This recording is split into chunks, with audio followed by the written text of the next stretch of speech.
They're playing basketball.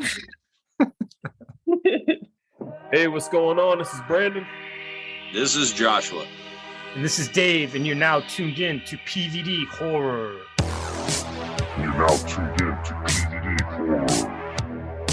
Don't you have anything good? Never leave home without it. From the top of the charts to your space in your heart.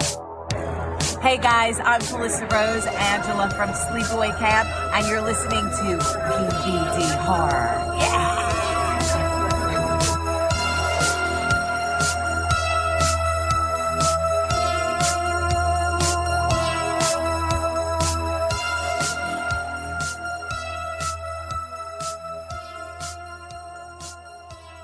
Ah, man. Fucking fresh off a fucking break. The hell you guys been up to? I went to Vermont. I went up to the mountains. To the mountains, huh? He's been there the whole time. That's right. I went to the mountains. You went to Arizona. Yeah. Dave went to the Boston's red light district. Funny. Tweet. Man. Fucking Arizona was hot as hell. The first few days was raining, so getting ready for the monsoon season and shit. But it jumped up to like 110 a few times. Zombie monsoon. Oh man, look at the cars are racing again. You hear that? We're back. It's like we never left. Yeah. Dude, I gotta move. I gotta go back to the mountains. No internet up there. No nothing. People didn't even be able. Some kids are outside. You know, Josh is recording. Let's get in the cars, guys. Let's go. Yeah, dude. Shit. Yeah, dude. This isn't reporting live on PVD Horror. This is Horror News. Tell us what's going on in horror news, dude. Well, let's see. Horror news. We've been gone for so long, but what is it? The Scream film is finished and is returned to set to theaters on January 14th, 2022. Not 2001, like I stated in season 1. You guys fucking let it go. That's a good memory you got there. Funny. Yeah, it was fucking hilarious. But yeah, they're set to do that. So they're saying that film's gonna have a lot of Easter eggs from the first 4 films. And I guess they're setting it up like for a person that has never seen anything from the franchise, that you'll be able to go into this film and you won't be lost. So I'm not sure how they're going to do that, but I'm down for it. Can't wait to check it out. The Wes Craven Scream is confirmed for the 4K Ultraviolet HD release in October. So pre-orders are open now. Like the biggest news that I heard overall was something to deal with the Friday the 13th dispute. Yeah. But I'm not sure how accurate this is and how, like, if it's true, but it's coming down that Corey Feldman claims that the Friday the 13th dispute has been resolved. He overheard this at like a party. Like some dude came up to him and was like, that sounds legit. Definitely legit. He's like, yeah, dude, I'm a lawyer and I'm on the case of the Friday the 13th dispute and everything's looking good. Everything's looking good. So I'm not sure, you know. I like to take Corey's fucking word, but I don't know, that guy's been kind of off for the last few years. Yeah, I heard it at a party. Me and this guy were doing lines off my angel's boobs, and that's where he told me. He let it spill, man. Fucking guy. And he was talking about this. I guess he had this like big interview going on, and he was talking about a reboot plan of Tommy versus Jason. Yeah, Tommy Jarvis versus Jason, and that they wanted to bring him back. Did you see Womp Stomp's post after all that news came out? No. So for those of you guys who don't know, Womp Stomp did the Never Hike Alone films. They ended up, they posted a picture and they said, our film is literally Tommy versus Jason. So check it out. Because they got the Tommy Jarvis guy. I can't remember his name, but he's in that film. That's like kind of the whole premise of their film. Mm-hmm. But that's the thing. And it's like, I'm sitting there looking at a reboot plan for Tommy versus Jason. Am I wrong, or was that already made years ago for Jason Lives? Yeah, that too. You know what I mean? So It's just like, I'll be down to maybe Corey never watched the rest of the films after his own. Yeah, he was just shitting on like all the other films, like Freddy versus Jason. So he was just talking about like how Tommy versus Jason would be better than that piece of shit film. Speaking of Corey Feldman, Brandon, I've been meaning to ask you about this. Do you remember a Lost Boys movie that came out like maybe like 10 years ago? Yeah, they have three films. Wasn't it kind of good? The third one, that I think it was called The Thirst. And I think he was in that. I think he was in the second one. Yeah, he was in the second and the third one. It was the one that I'm thinking of. I think it was both Corys might have been in it. Yeah, so and it started off. Someone was on a dirt bike on a beach on a bonfire. Yeah. You know what I'm talking about? Yeah, and so they kind of had like the other Corey as like an Easter egg, like as a vampire. Yeah, wasn't that one kind of good? It wasn't bad. They played it too close to like kind of like doing the first one, but like with a younger cast, like like a new age kids. That's basically it for horror news. Corey Feldman told me to keep that on the low though, so. Oh, I can't wait. Oh, he's gonna sing "Go For It" in the next Friday the 13th movie. How cool would that be? He comes out, like Jason comes out, and Feldman just yells, "Go for it, go for it." Oh, I can't wait. I got the album. I'll let you guys borrow it. Yeah, you do.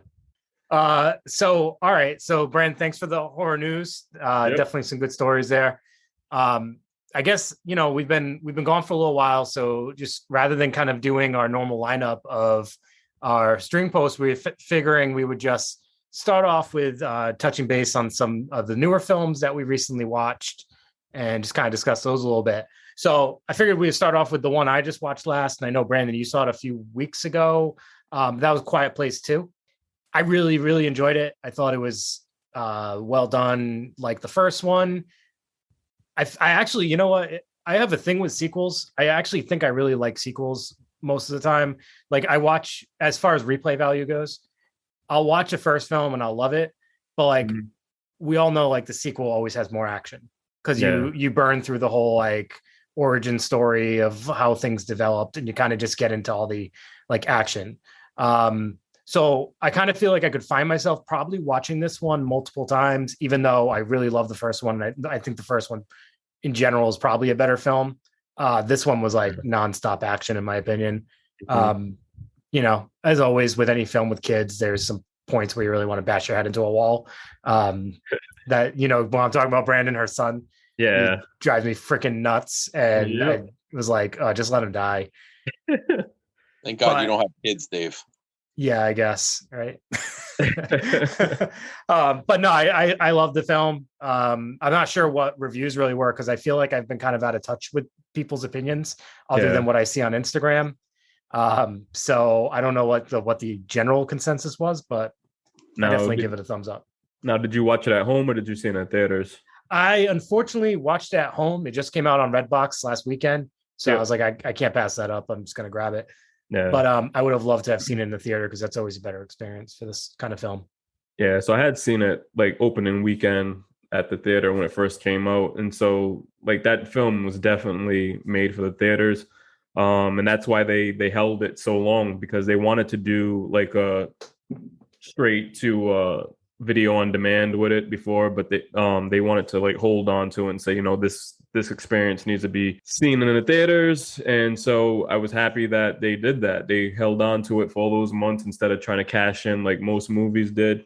My main complaint was how it ended. You know what I mean? For people, I'm pretty sure it's out there now. The film's out and everything like that, but they're going for another film. They're going to do it for another, they're going to set up another film, but I just feel as they should have just kind of ended it on a good note. And then like at the end had like an Easter egg instead of just shutting it off. Yeah. That's my main complaint. But like you said, you haven't heard a lot of reviews. I heard a lot of people saying that they showed the monster too much in this film. Oh my God. I'm so glad you reminded me of that. That there's a specific scene, kind of like one of the biggest scenes, I guess, towards the end. And the CGI is so obvious that it's like, it actually bothered me so much that it could have potentially ruined the movie for me. But I just like, I can't like dismiss the fact that I enjoyed everything up to this point, Yeah. but it looked so computer generated, and it was really like bothering me. Yeah. Where did you guys see this? I seen it in the theaters, and it's out on video now. So I'm gonna have to pick it up. if you have, also for everyone that's listening, if you have Paramount Plus, it's also streaming on there. That released a few weeks ago before it released on Blu-ray and everything like that. They had the rights to it, so that's why I was saying I was glad that they didn't just kind of like put this out months ago on Paramount Plus without it going to the theaters. So check it out, Josh. Yeah, I love monster movies. The first one was pretty good. So Yeah. I'm down. Whoa, you liked it, Josh? Wow. Wait a minute. Did I like it? Maybe I didn't. Maybe I'm I confused. think we need to watch it again. But So- also, one of my main complaints too was the way that they killed the monsters. It was like the same thing over and over. How many times are you going to use the fucking radio? Yeah.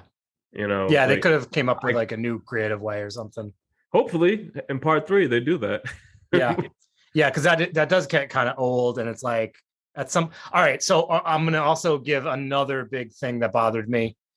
So she has the cochlear implant, Yep. and at one point in time, I can't remember the character's name, but it was Cillian Murphy's the actor. Mhm. It's in his pocket, and he has to go in water. Yep. They are not waterproof. So if anybody listening wants to correct me or explain how this was possible, that it would have still functioned after it, feel free to let us know. But I looked it up because I was like, there's no way that thing is still working. Yeah. So I did look it up, and they said the implant that goes in the person would have been fine. Obviously, you can get that wet. People shower, but the device itself, the external piece, is not usually waterproof. So they did not explain that. Made no sense. Yep. Should not have worked after that.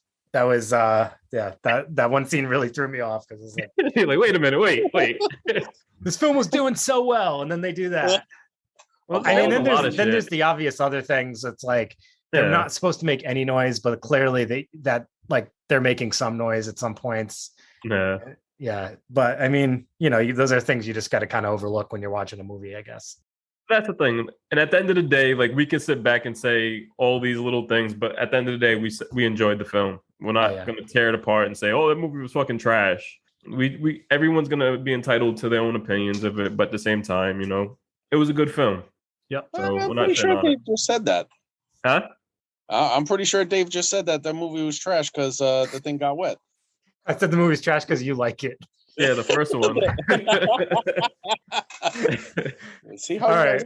Well, speaking of movies where you have to overlook a lot, that brings us to the next one, which was Spiral, starring Chris Rock, had Samuel L. Jackson. So this was obviously part of the Saw movie franchise, from the Book of Saw, I think is how they word it. Yep. So no secret to anybody who's been listening to us for a while, Saw movies are my guilty pleasure. I know that they're repetitive, their acting is terrible, but there's a formula and I love it. And guess what? I freaking love this movie. Nah. I feel like I almost wanted to watch it immediately after I finished it.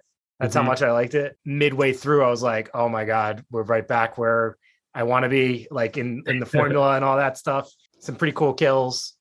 And they did this weird effect that I didn't like, but I think it actually started in some of the later Saw movies where they started doing these close-ups and the camera was like shaking back and forth. Yeah. That part I didn't care for, but there was some pretty cool kills. Oh, and this is the first Saw movie where I predicted the killer before the end. Yeah.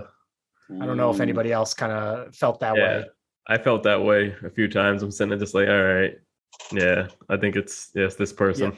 Yeah. And it was a very I feel like they kind of overlooked like a big thing that gave it away. But like every kill, there was like a sequence to how that happened and how it was revealed. But this was the only kill that didn't have that same sequence. It just suddenly happened and it was like, all right, moving on. And I felt like that was a huge giveaway. Yeah. But so, Brandon, so what do you think?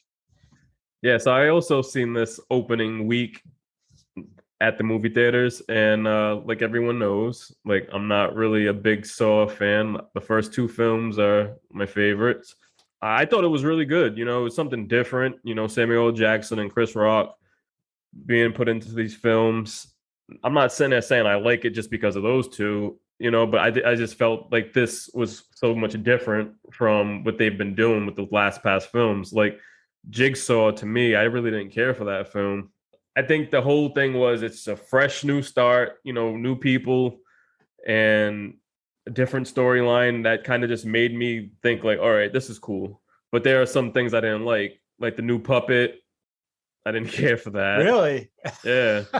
I kind of liked it. I'm not gonna lie. I'll take the old puppet that they had before, Yeah. but this new puppet that they had, I really didn't care. But I get what they were doing with the film, so I'm definitely down to see what they have next in the Book of Saw. Yep. You know what I mean? So seeing how they're going to continue things going, because like every Saw when it ends, they got that music starting up, and then you're just sitting in that seat, just like fuck, what are they going to do next? Yeah. And I think this is probably the first time I'm like kind of curious, like what the fuck they're gonna do next, because like usually when that music hits, I'm just like, all right, it was decent, but not the greatest. I was curious if this film now opens the door for there to be not just a new killer in every film, but also a new puppet. And like because it's like I don't know, I felt like that was this guy's puppet, you know what I mean? Mm-hmm. Because now that we know that Jigsaw, did I say it? Did I say anything? No, you said this guy. I don't want to give Oh, sorry. Well, I call everybody guy. Well, like we said before, like this film's been out for a while and you can rent it on demand, and I think it's available to buy now. So if you haven't seen it, we'll put spoiler alert in the thing.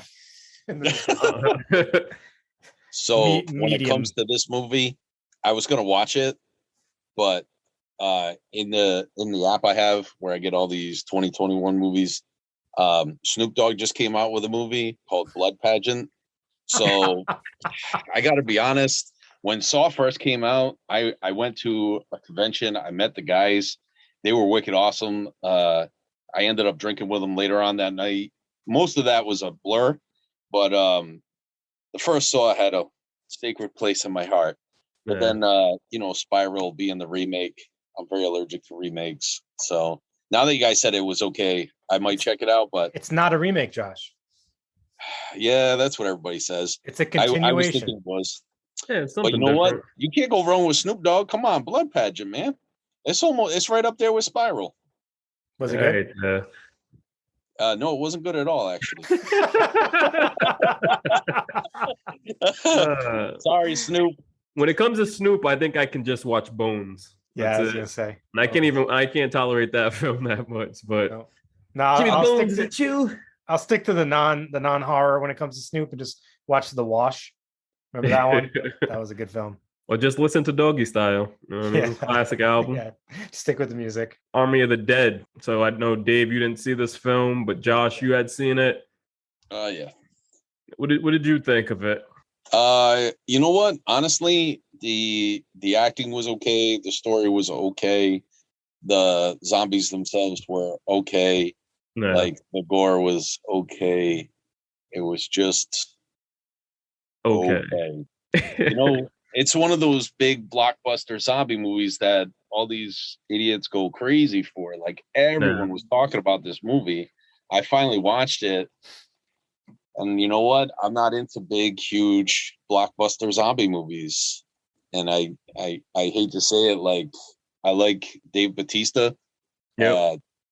I've been a fan of his since he first started wrestling in like OVW. So I've seen him for a while.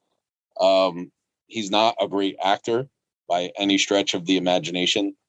But it was, like I said, it was just okay. Like I kind of dug what they did with the blocking off Las Vegas. That was kind of cool. That was kind of cool. And then the zombies, how it happened, and being smart and that kind of crap. Obviously, you could see that right in the trailer. So it was okay. But then you know how I like my zombie movies. I like them with a $2 budget, pretty much. Yeah.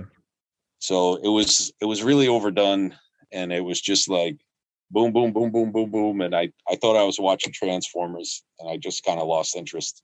Yeah, and I had put this film up in the feature presentation, like when it first came out a few months ago. I thought like at first when you first watch it, I think it's one of those films you can watch this one time because it's just what 2.5 hours long. Yeah, it's mad long. Yeah, and so like I thought like the effects and everything, like some of the characters, like they were cool, but you know what I mean. It's one of those films. Like the replay value for me it is not gonna work. It's not gonna work for me. I couldn't watch that film so many times, but a lot of people are saying that's labeled as one of Snyder's best projects to date. Yeah, and that's coming off of that superhero film he did, fucking Justice League. Justice League. Yeah, Did he and do both Justice Leagues? yeah, so basically, the Snyder's cut, the longer one, is just like basically how he likes to do his films when they're fucking long. That's why this fucking movie is 2.5 hours long because he likes to get his point across and then just kind of like do like every fucking scene. And you know what I mean? Like when they came out with the Justice League originally, they had to cut so much shit out. And so now that's why I'm pretty sure this fucking zombie movie would have been like 5 hours if he had it his way and it wasn't on Netflix. Yeah. You know, so but they're talking about doing a sequel to this film, and I know they were talking about doing some prequel films for like each character leading up to it.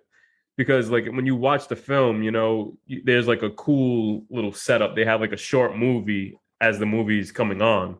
And you're kind of just like, what the fuck? And then you're like looking at it like, are they showing me like this full movie? But then it was just kind of like shit that happened before and how it led up to Vegas, like the state of what was going on in the world. But like Josh said, it had like this crazy little storyline to it. Dave Bautista, decent acting. He's not that bad, Josh. I'll give him, he's decent. He's funny in those commercials. With the new Disney Plus commercial streaming. Isn't he in an alcohol commercial too or something? I don't know. But the other movie wasn't bad that he had when he was Stuber, when he's the Uber driver with the Uber driver. I didn't see that. I know what you're talking about though. That wasn't bad. So he has his films. He's becoming a better actor. So Josh, stop shitting on him. I think Josh is just mad he's not in some of his films that he enjoys. Hey, you know what? Guardians of the Galaxy is like the biggest film ever. And Drax is probably the most over character. Everyone loved Drax. So kudos to him. He made that character work and everybody loves it. So oh, he's that dude? Yeah. I didn't know that was him. Yep. Yeah. I'll tell you what, Zack Snyder, he should probably stick to superhero movies. And even then, like Justice League sucked. Yeah, it was nowhere. I remember the original Justice League movie with Martian Manhunter and Flash. It was a made-for-TV movie. I loved it. I got the bootleg on DVD somewhere, and then I saw this new one. I was like, fuck this. So there you go. That's how I feel about him. Dave, a lot of people are gonna send you death threats and shit. How dare you say Justice League sucks? I didn't see this version of it. I only saw the first version, and I didn't care for it. Just say you like Marvel movies better. That's all you gotta do. I do like Marvel movies better. There you go. It's no Willy's Wonderland, that's for sure. No, but I loved Aquaman, so is that redeeming? I didn't watch all of that movie. Oh, I thought Aquaman was really good.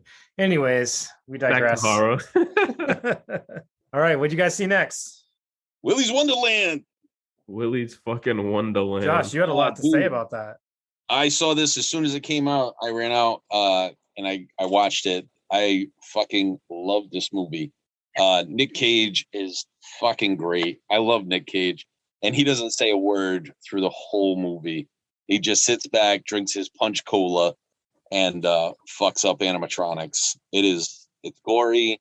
The storyline lacks, but it really makes up for it in scenery. Like the cinematography was good in this film. The isolation was really good. The acting was pretty good. And just the pure insanity of it won me over. So I love this movie. This is probably like one of my favorite movies this year, if not the best one so far. Ever even better than Snoop Dogg's movie. I don't know, Josh. You talk this film up so much, and then, you know, from me seeing Mandy and a few of his other newer films that he had, you talked this film up so much that I thought it was going to be on the same fucking level as that. I rented this movie. I should make you fucking pay for it. I'm gonna send you a fucking receipt. Okay, you're paying for that rental. Send him an invoice. That movie was not that great to me. I don't know. Hey, Brandon, I got to ask you a serious question. Yeah. Why did you rent that movie? Because it's on Hulu. No, so this is when it came out. Oh, I thought it's been on. It might have been out when you saw it, though. If I'm thinking about timeline correctly. Nope. When it wasn't out I yet? seen this movie, it was down for video on demand, and I'm pretty sure it was like fucking $20 or some shit. Oh my god! I want to kill you, Josh. All you had to do was wait a couple of weeks. Well it was on Hulu. Yeah, but it was something different. Like I had the kids that night, and I'm sitting there like, nice, we can watch this fucking Nick Cage movie. You know what I mean? My girlfriend's like, yeah, people have been talking about how great this film is, and so it was like a Friday night. She meant Josh. When she said people, she meant me. Yep. Yeah. And then as soon as she didn't like it, she was like, fuck Josh. You guys say that every time we watch a movie I recommend. I get a message. Fuck you know what it was? This movie's horrible. Dave, did you see the Banana Splits movie? No. Okay, so basically it's the same type of shit, like the animatronic shit. Yeah. I didn't see Banana Splits, but Josh also loved that movie. Josh loves. Oh, he also loves Puka or whatever that movie was. Josh loves furries. I love animatronics. No, you love furries. I was in a furries movie. I bet. I was. It was called Splatter Disco. I was an extra. Did you love name dropping? They should just make a fucking animatronic fucking horror movie of the old school Chuck E. Cheese fucking animatronics. Remember those things used to be on the fucking stage? That's what Willy's Wonderland was supposed to be. I know, but I'm saying they should just fucking do a real deal Chuck E. Cheese fucking. That would be awesome. The Banana Splits was great. And have somebody talking when they fucking kill them. I'd pay to see that. $20, Brandon. Also, $20. Josh, since you're a big Nick Cage fan, he has a new film coming out. It's called Prisoners of Ghostland. And he's going to be taking on ghost, samurais, and ninjas September 17th. Ooh. So get ready for that, buddy. That sounds like Robo Zombie. Sounds like shit to me. Yeah. Next on our list of recent watches and last is the Fear Street trilogy that's streaming on Netflix. So we got 1996, 1976, and 1666 were the three films. 1666? 1666, 1666. You sure that wasn't 1994, Dave? 1994. I said. We should have just let it go, Brandon. Hey. I really did. I even put it down on my notes as, and it was 78. Yep. 2001. So I got all that wrong. So disregard every movie I just said. They are different. We'll just edit that out, Dave. I think that's another trilogy coming up. Yep. Dude, 1996 was a phenomenal year. It was. The Bulls won the championship. Didn't they three-peat in 96? Oh, shit. Dude, I was living my life back then. I did my first rehab in 96. I think Dave was talking about the Fair Street trilogy of his life.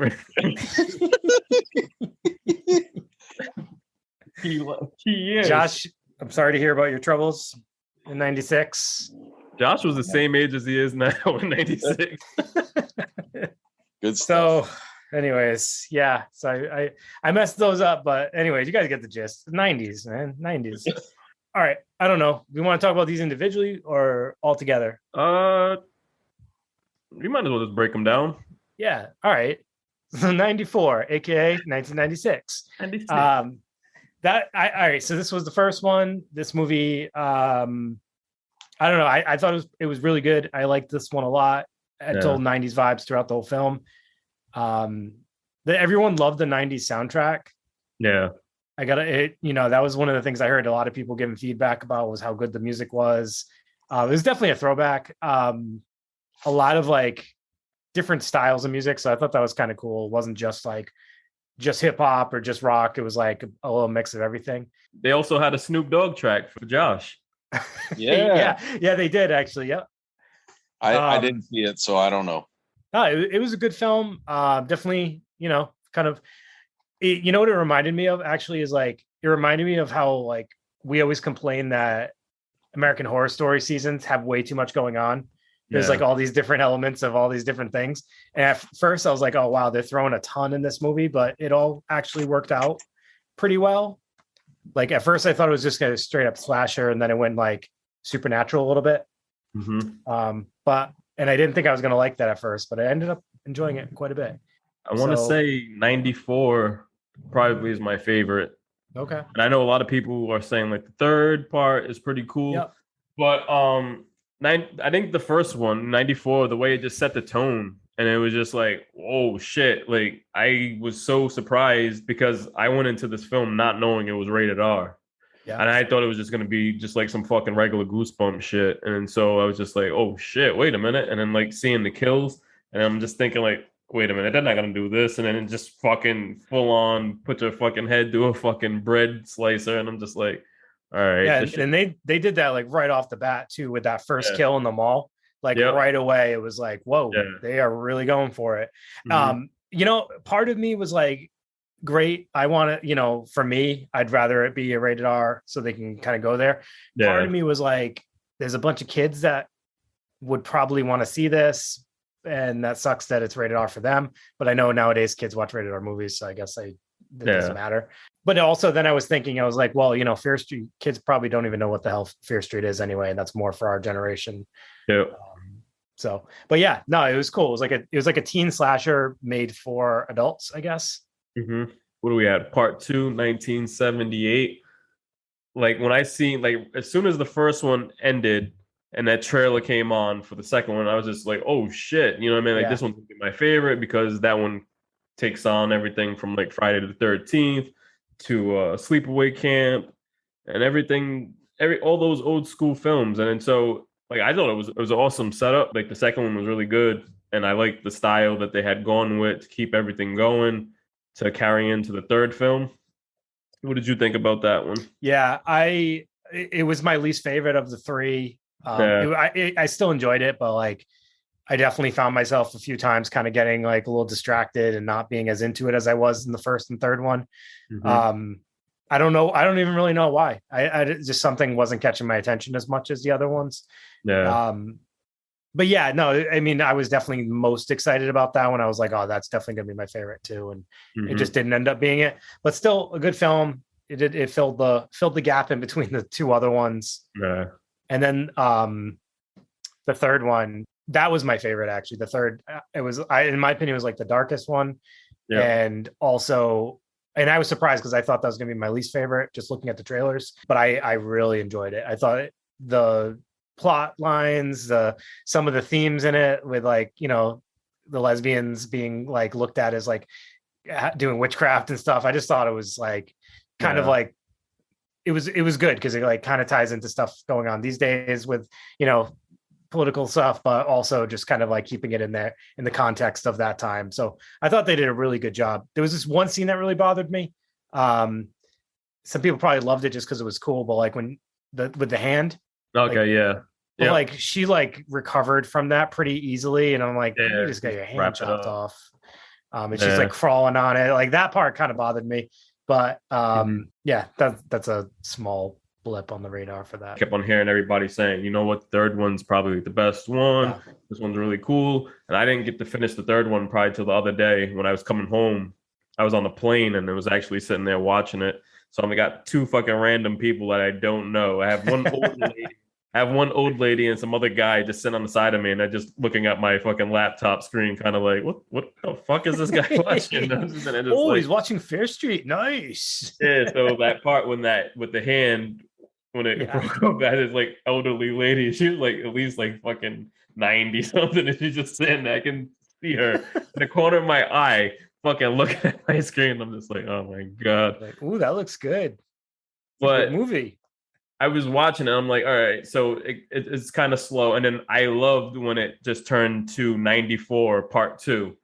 and how they kind of ended shit. So I was thinking that they were just gonna have part 3 just being in 1666 that whole time, and then so for them to go back to 94 to kind of complete everything, and then have things go to current state now. I thought that they did a great job with it. So Yeah. I can't wait to see what they got next coming, because the way it ended, it seemed like they're gonna do something else. Yeah, I hope they do. I hope they keep these going. Yeah, it was definitely All right, so those are our recent watches. So, Josh, here's your turn. Sweet. Oh, yeah. So for all of you that don't know, July 14th was World Shark Day. It happens like twice a year, but every year I do a shark countdown because fuck you, I like sharks. So there you go. And this year I didn't put Dick Shark up. I know you guys were disappointed. How dare you? 2 years in a row, but not this year. Didn't win it. So what I did the first day, I did Sky Sharks, and I don't know if any of you have seen Sky Sharks yet. Nobody, no takers, huh? You guys don't know what you're missing, man.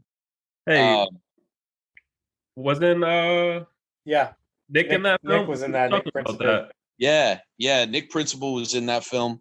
Principe. What? Principal. What I just said? Principal Nick was in that film. He was. Man, everybody was in that film. Yeah. When we Mr. talked Belding. to him about it, he's right, man. The Mr. Belvedere was in that film. Mr. Belvedere.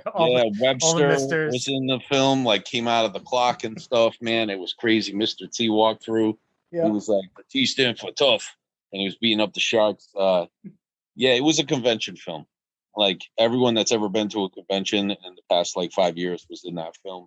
But it was cool because it was Nazis riding sharks and over the top rock video, blood and guts and insanity. So I started the countdown with that just because it's a cool film. Like I would highly recommend it just for shits and giggles. Not a serious film. Do not think it is a cinema masterpiece. It's not going to win any awards. It's never going to be nominated or anything like that. So, but it was cool. Then I did Great White, and Great White was fucking awesome. That is probably my number 2 for 2021. Great story. The acting was so spot on. Everything, it was like Jaws. It was just really well done. And everyone's going to give me shit. Oh, it's not Jaws. It's not Jaws. But the story. I was just thinking about people listening to you talk about these films and then their reaction when they actually watch them. Well, Great White is different. It's not like Jaws, but the storytelling is on par with Jaws. That's the key. And did Steven Spielberg direct that one too? He should have. It looks like his work. I don't even remember who was in it, but I remember I watched it like twice, maybe 3 times now. It's a really good film. Even the shark scenes themselves when they come up and the shark attacks, so well done. Cinematography is pretty good and everything else. Like it's a solid film all around, and not like the next one on the list, Apex Predators. That one's a typical $5 budget, people falling in like 3 foot of waters. Like, oh, help. You don't even like really see the shark all that much. It was just not the best. How about that? Not the best at all. But the next one I did was, I probably should have wrote these down somewhere, was From the Depths. From the Depths was really cool. I think, Dave, you should watch this one. Okay. Yeah, this one is a psychological thriller with a girl who deals with post-traumatic stress. Her sister and her boyfriend both got eaten by a shark in a shark attack, but she lived, and she deals with the trauma of it. So she sees the shark when she opens the closet door, and the shark comes at her, and she starts having panic attacks. Like, it's definitely a crazy movie. And it's not really blood and guts. crazy. It's crazy like story wise. I'm one of those guys. I either love a really good story, like well told, or I love something outrageously stupid. And this one was just well told, and it wasn't so much about sharks as it was dealing with the loss of a sister and a boyfriend and coming to terms with it through a shark attack. So are you telling me that this film was not made for me, since it was just made for Dave? Yeah, you probably wouldn't like it, Brandon. Okay. I mean, maybe you should watch it. No, you just said, Dave, you should watch this, Dave. Well, Brandon, if you watch it and then you don't like it, then you're gonna have to say, Josh, you were right. Me. You don't want to have to do that, do you? You don't want to do that to me? I'm looking out for you, Brandon. I'm looking out for you. I appreciate you. Snoop Dogg got a new movie out. You should check that out. Blood Pageant. It's about good versus evil and demons and shit. I'll check it out. So, yeah. The next one I did was Virus Shark. So I'm did Josh just pigeonhole us? Yeah. No. Yes, he did. No. Yep. No. You like psychological slow burns, and Brandon likes Snoop Dogg. Snoop Dogg. Snoop Dogg. Snoop Dogg. See, I knew it. I knew it. You know the words. Who are you fooling? You got the gin and juice and shit. Oh, come on. That was a big hit back in the day. Everybody sang that. Classic. I think it was a big hit in 1996, actually, right? 96. I was sitting in rehab listening to that album. I just bought my first starter jacket as I entered 5th grade. That's awesome. No, I didn't really enter 5th grade, but You guys are ruining my countdown with your gin and juice over here. Trying to talk about the fine film known as Virus Shark that also came out this year. Do not watch this one. Yeah, I almost did. And then I watched the trailer and I said, no fucking way. This is a me film all the way. This is another Polonia movie, and I love it. I absolutely love this movie. It's so off the wall. Like, a guy gets bit by a shark, and then he gets a virus from the shark and infects the entire populace. Playing off COVID. It was just so over the top stupid that it was great. And people turn into mutants, and the mutants are killing people, and then they can't get in the water because the sharks are killing them. It was over the top great. Then I did Blue Demon, and Blue Demon was pretty good. It wasn't like over the top. It was just genetically altered sharks, like every other genetically altered shark movie. They get loose. People start dying in crazy, super cheesy shark attacks. Honestly, it's kind of unforgettable. Like, it's kind of forgettable when, especially compared to Deep Blue Sea. Definitely. Then the big one, my number one movie this year. Dick Shark in the Hood. Shark in the Hood. I'm making that movie. This one was Sharks of the Corn. And man, I posted this a long time ago for So Bad It's Good, and it kind of got looked over. But when I posted it for World Shark Day, people were commenting like crazy. It's Stephen Kang Presents instead of Stephen King. Stephen Kang's Sharks of the Corn. This movie is so over the top stupid. I absolutely loved it. The sharks are in the corn. Like, first it starts out with a serial killer who thinks he's a shark. And then from there, it goes into a cult who brings the shark gods, and there's sharks in the corn ripping people apart. It is probably the best movie you will ever see in your life. Both of you should go out and spend $20 and rent it right now. No, thank you.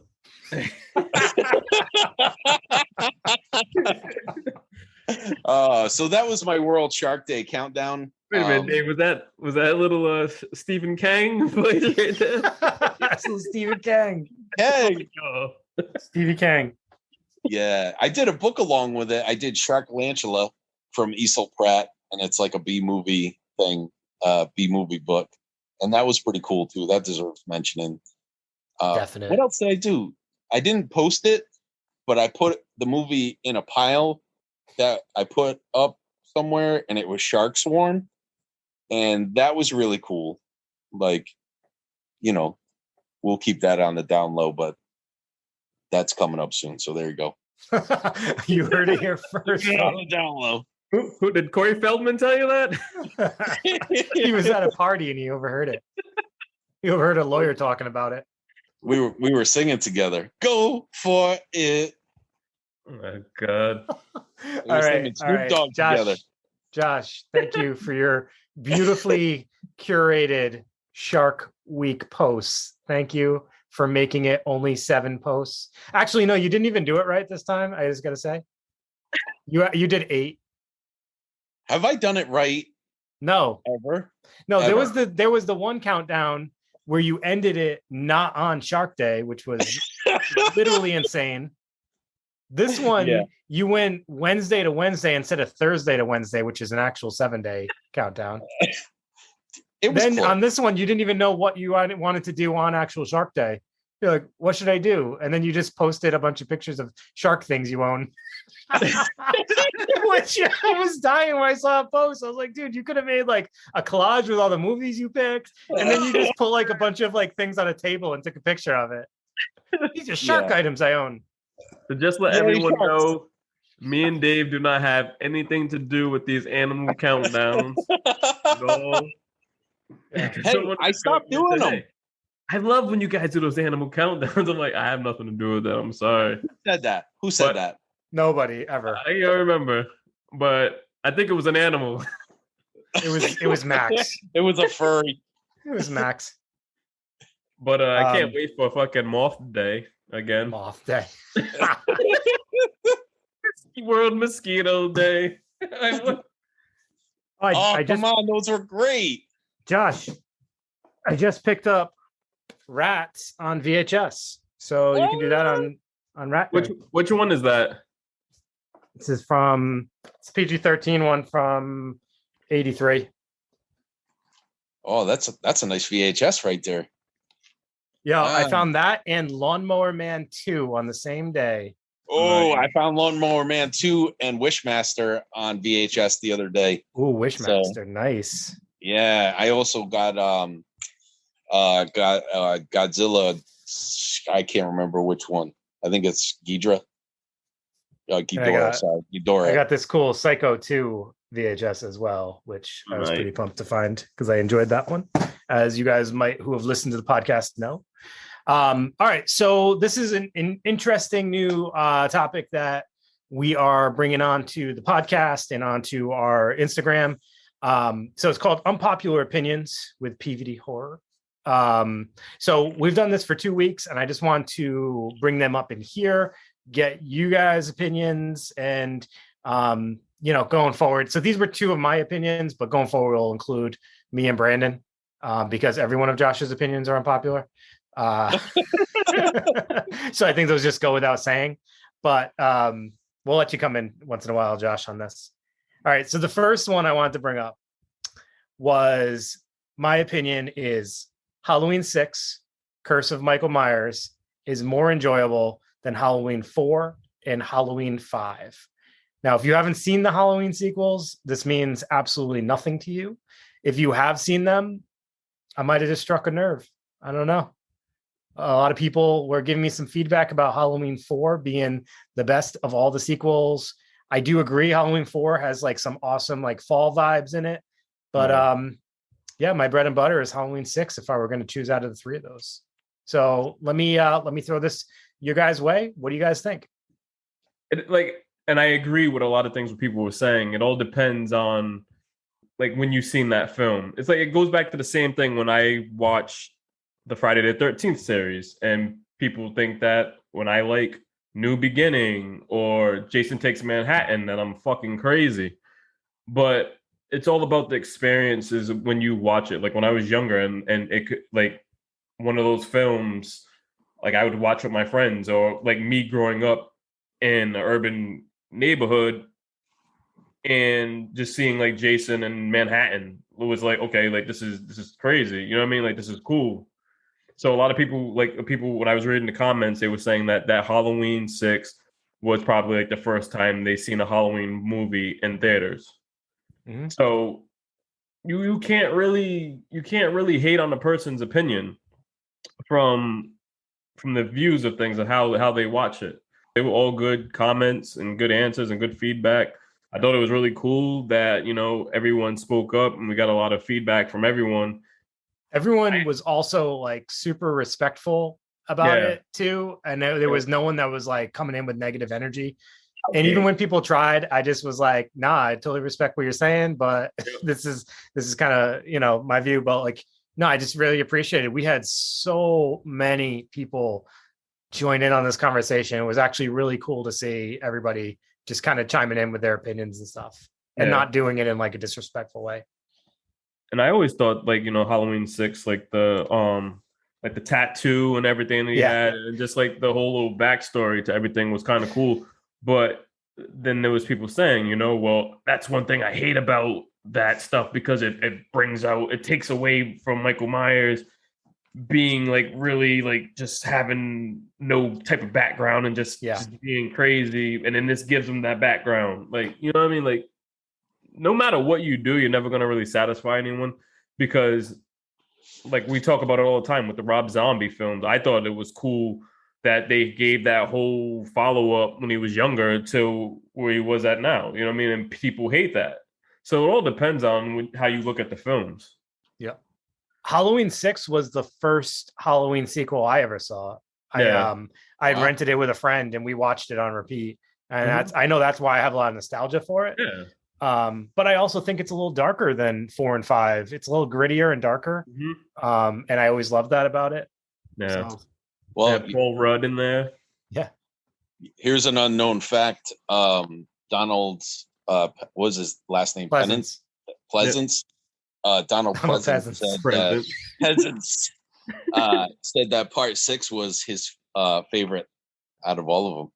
Yeah. Well, I didn't know that, but that makes a lot of sense because it was kind of like his farewell in some ways, that film.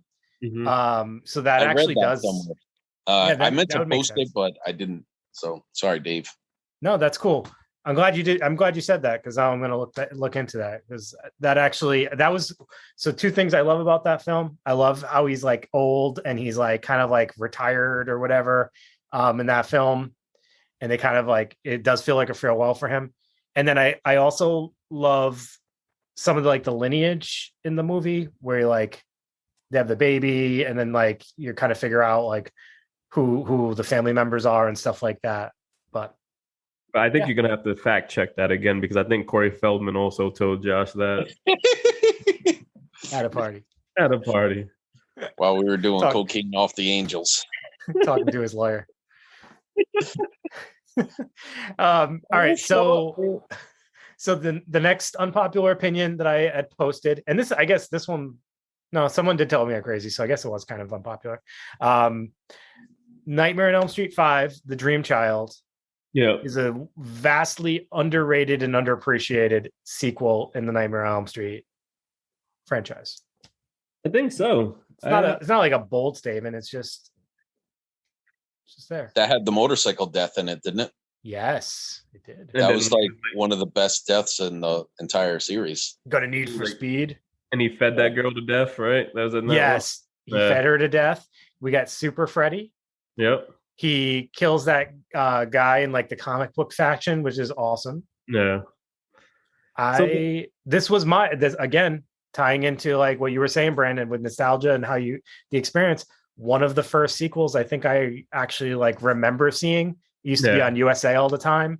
I think in the beginning he's birthed and it's a boy and then he's in like the church and stuff. I watched that scene and I fell in love.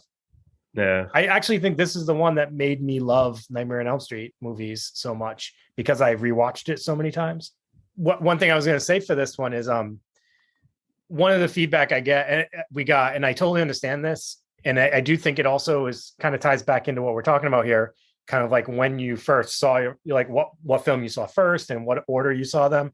So people kind of comment on the fact that in the first 2 films, we see like a dark version of Freddy, and then he becomes a little bit more comical in each one. He gets his more personality. 4 and 5, he's almost like a walking punchline. I totally get that. But like I said, I kind of fell in love with the films from the later sequels and then then went back and watched the other ones. And so I kind of was introduced to that comic Freddy, I think, first. And for me, that doesn't really matter. And he's funny. So, but I mean, as an adult, I do obviously love Dark Freddy too, but part 5, I just feel like people sleep on it. Yeah, and I think a lot of people are going to sleep on all those films from the series because, like you said, it just turned into like he was funny and everything like that. But I think that a lot of people sleep on the films that are important, kind of just like New Beginning and Jason Takes Manhattan. Those are key films. They just decided to try something new, and so when you try something new, people just hate it. Yeah, and as for our age now, you accept that stuff. But before it was just like, nah, not fucking with that. It's not the same. So it is what it is. But look at all the remakes now. It's just like, nah, I'd rather just see them do something completely different. Like, why don't we have new slashers right now? Like, why are we gonna bury these fucking guys into a hole? Going into with that fucking Child's Play show, they have the new. Did you guys see the trailer to that? I didn't watch the full thing. No. Yeah. Yep.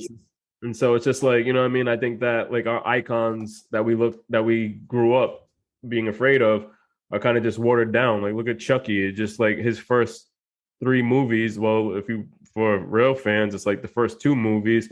And then some people think the third one was iffy or whatever, but I liked it. I enjoyed it, but I didn't really care for Bride of Chucky. Yeah. And then now look what they did to him after all those other films. It's like all fucking like cash grabs, And then so it's just so hard. But I was talking to someone that messaged me when I put up the trailer. And he goes, "Is this out yet?" And I said, "No, it's not out yet." And he goes, "Oh, so what do you think of it?" And I said, "Well, this shit's gonna be airing on Sci-Fi in USA. I don't expect much from it, but I'm not going to take it serious because look what we've been getting from them anyway." Although the Leprechaun movie that came out on Sci-Fi was pretty good. Yeah, it wasn't bad. It wasn't bad, but this is a TV show. Yeah. Yeah. I don't know on this one. They did something new with The Shape of Water, and he went in a really different direction, and everybody gave that movie shit. So here's something new. Like Hollywood has been rehashing all the same shit over and over and over. Here's something new in an old school flavor, and everybody shits on it anyway because Wait, Josh, what are you talking about with The Shape of Water? The Shape of Water, everybody compared it to The Creature from the Black Lagoon, and it was something totally different. And that movie also won an Oscar. Yeah, but the horror fans themselves, but you know why though, Josh? Because he was slated to do a Creature from the Black Lagoon film, and then came out with that, and I think there's so many similarities. I think that's why because like I wonder if he was never in the talks for that Creature film, if that still would have been talked about as much. I don't know. So you get both sides of the coin where like hardcore horror fans, they hate the remakes, they hate all the bullshit, but then they hate when something new comes out, and it's neither here nor there. I could take other people's opinions. They're like assholes. Everyone has one, and they're all full of shit. But we also want to hear them more, so keep giving us your opinions on our posts. Thanks. How about unpopular opinion? Psycho Sisters 1996 deserved an award. Brandon and I have a couple awards we could give it. We'll talk about it later. Yeah. All right. Josh, why don't you get into your horror icon throwdowns?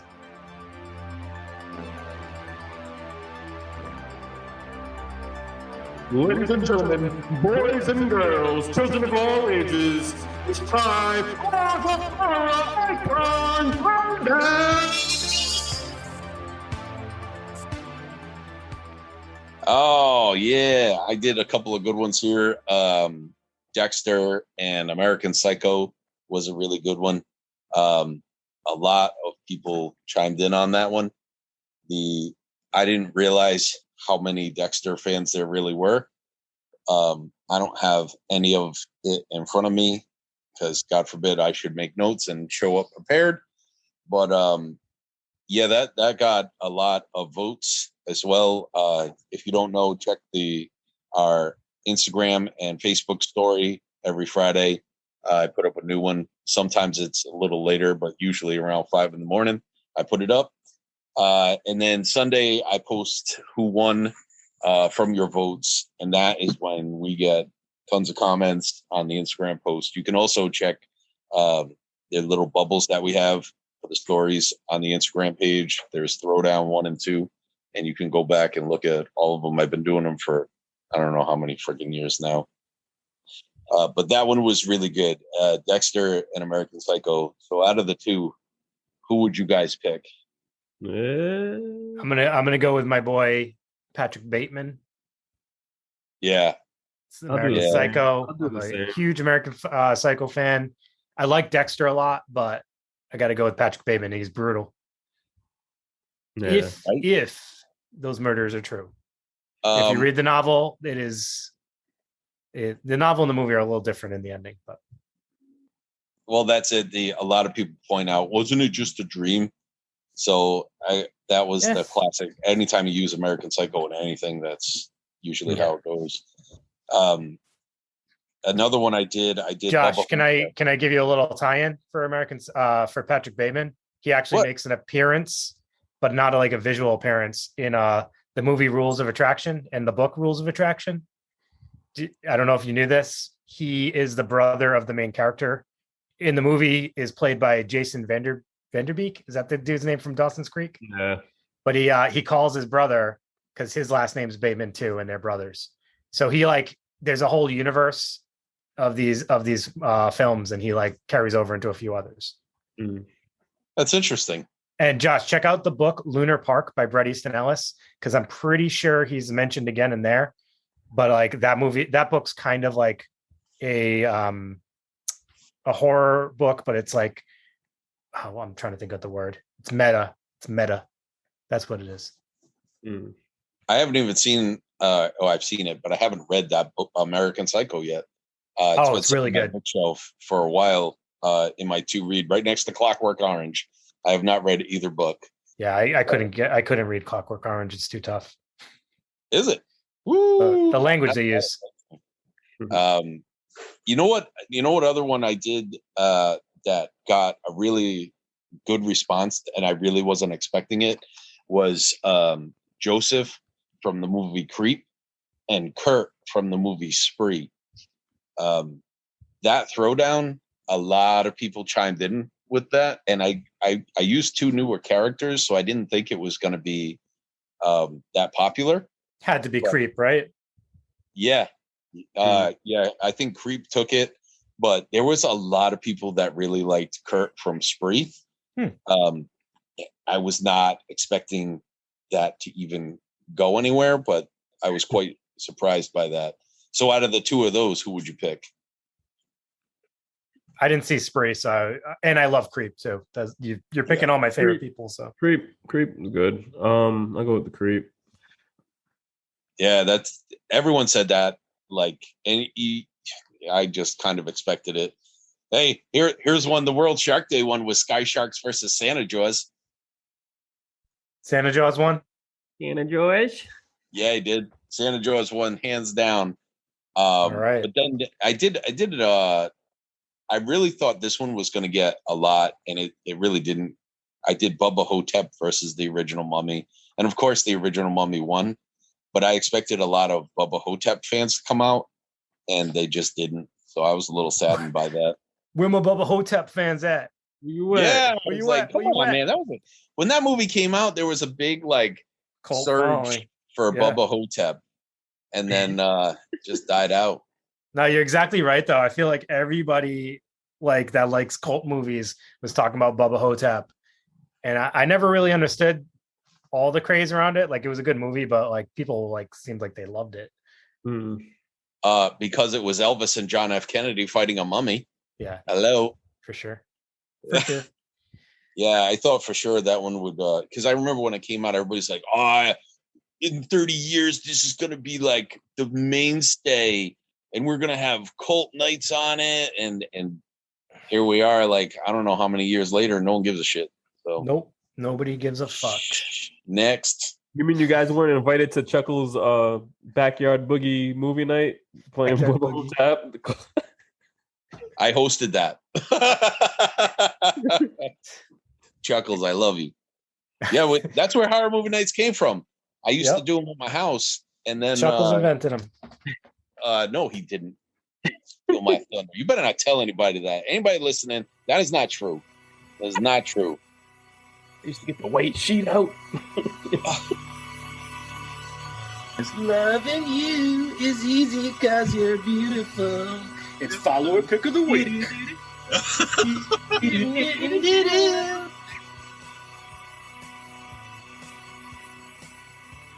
All right, so we're going to get into our follower picks of the week.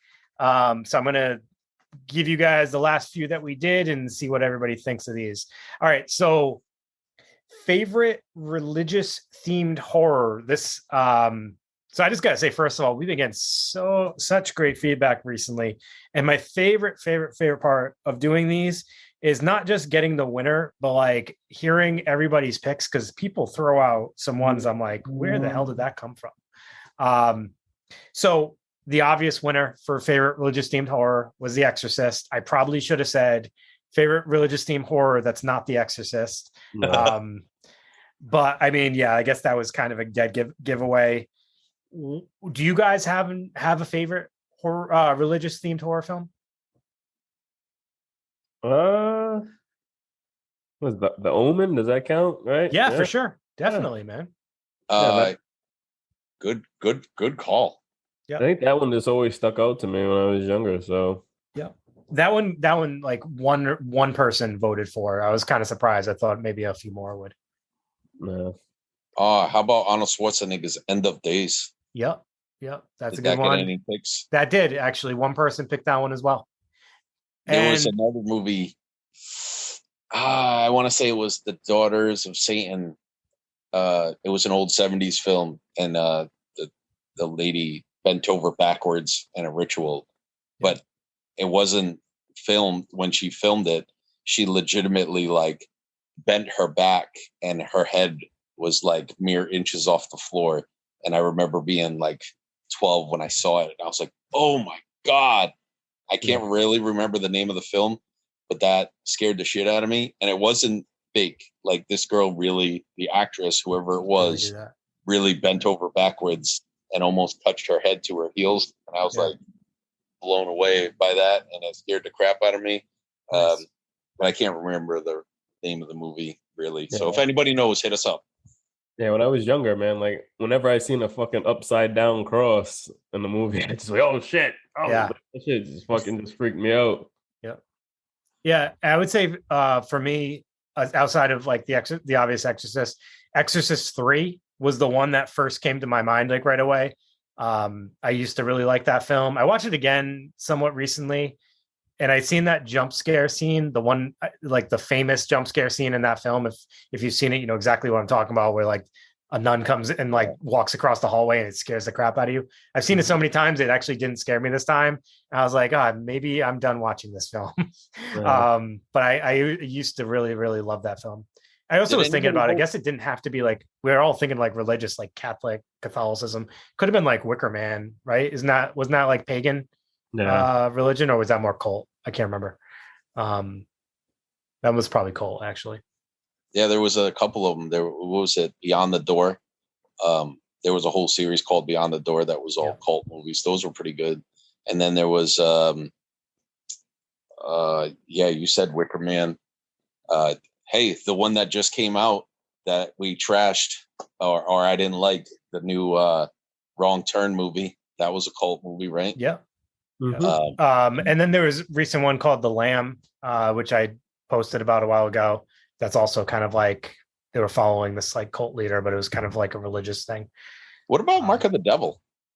Yeah. Did anybody vote for that? Nobody voted for it, which is surprising. That movie was badass, man. And that movie was that was the first movie to come out with a barf bag. Yep. I had the Looking at barf mine bag. right now. Somebody stole it. Sons All of right. bitches. So another one we have here is most underappreciated final girl. And for that one, we had a great win in Kirsty from Hellraiser, Ashley Lawrence. Ooh, that's I thought good. that was a phenomenal pick because, first of all, she's so underrated. I didn't even like think of her right away. So I thought that was great I was like, oh shit, yeah, she's awesome. So Yeah, that was a really good pick. I would have to go with that one too. yeah, I totally endorse that one. How about you, Josh? Yeah, Hellraiser.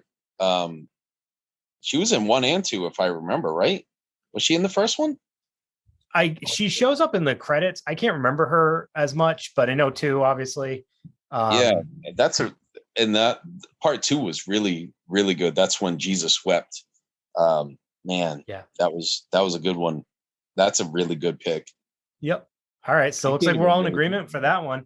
And then our last one was one that just ended today, but by the time you guys listen to this, it'll be a few days away. Favorite horror themed song. So not horror themed song. I think I confused people because I got a bunch of like soundtrack votes, and that's not really what I meant, but hey, who am I to judge? Everything counts. So then along those lines, then the Halloween theme song won. I was going more for like, Don't Fear the Reaper or like because I know like a few weeks ago, Talkative Amber had messaged you, Brandon, you had put up a story and she said, is there a better scary horror theme song than Don't Fear the Reaper? So that was a good idea. Some people threw out some really good picks. Do you guys have any that come off the top of your head? Pretty much any Mortician album is horror themed, and every Mortician album pretty much kills it. Our except boy Giallo Jack voted for them, so really that was in there. Yep. Is Snoop Dogg's Gin and Juice count? Why does that keep coming up today? Oh, I don't know, Josh. Going. 4 of the times were you. Oh yeah, the Exhumed did some really good stuff. They did Necromantic, and then man, I can't remember a bunch of their other stuff. I grabbed their CD because I have it right next to me. Anything by Exhumed is pretty good too.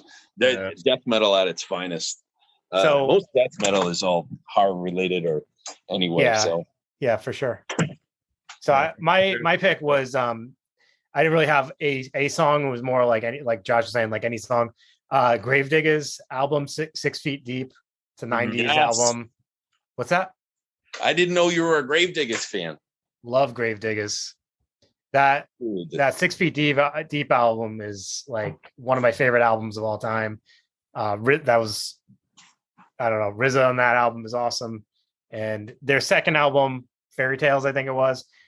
I like that one too, but not as good as 6 Feet Deep. But yeah, pretty much anything on that. And that song, what is it? 1-800-Suicide. That's in Tales from the Crypt, Demon Night. Mm-hmm. And that's a cool scene when they play that. So yeah, there's a lot you could do there. There's a lot of punk bands that did a lot of covers, and then even surf, like Famous Monsters. We used to have a cool horror surf. Josh, you might know them. I think they're from this area. Gain and the Grave Robbers. I've heard of them. Yeah. I used to like them. Yeah, there's a couple of them. There's like the Mesa Chubs. They did some. Tony Jones and the Cretan 3 is punk music, but they did a couple of horror themed stuff. So, and they're local. There you go. Good shit. Yep. All right. So yeah, thanks for everyone who participates in these follower picks. It's always a fun time getting these votes, and just seeing people participate is awesome. So that about wraps us up, guys. That's about it. So stay tuned. I want to do Shark Week over again. Let's redo it right now one more time. No, thank you. So we're just gonna have to edit it, so let's just do it again. Stephen King said no. For those of you who are in Rhode Island, we do have an event coming up on August 13th, Friday the 13th, over at Buttonwoods Brewery with Origin Beer Project. We're going to be showing a Friday the 13th film, part 5. So that should be a lot of fun. We are hoping to be joined by Jason Cosplayer, a fake Jason, on Instagram. Make sure you check him out. We're also going to be doing a charity raffle event with proceeds going over to Operation Stand Down RI. That is a charity that helps homeless and at-risk vets get on their feet. So super important cause.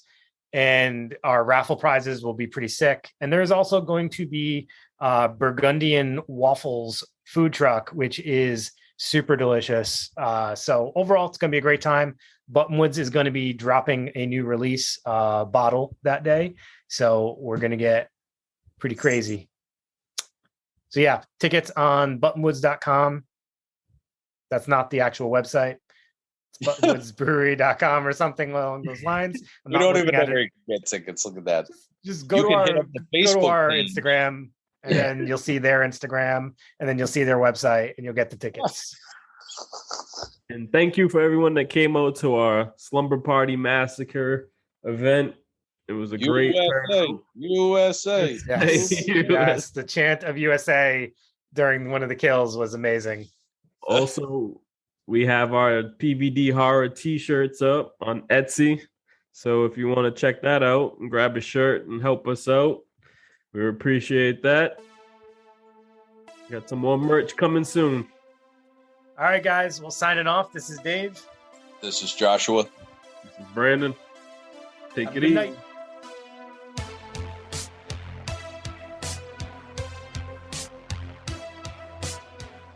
No. India's pumping. India is like a hot spot for horror. They are pumping. Yeah, that's right. They ain't fucking around with their horror, man. Definitely, they're pumping them. Pump it. They're Pump it up. supernatural, but they're putting out supernatural stuff like left and right. All right, you guys want to get our jollies going? Hold on. Yeah. Hey, you guys want to get pumping? Pump it up. Should we We're put about the to get trailer? more pumping than a Bollywood movie.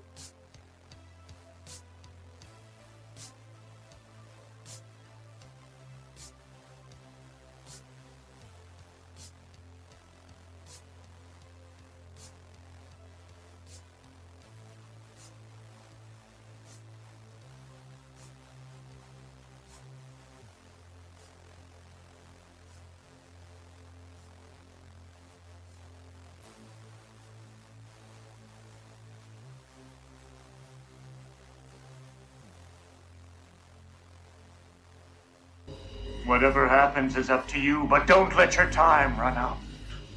If I do. Game over. You lose.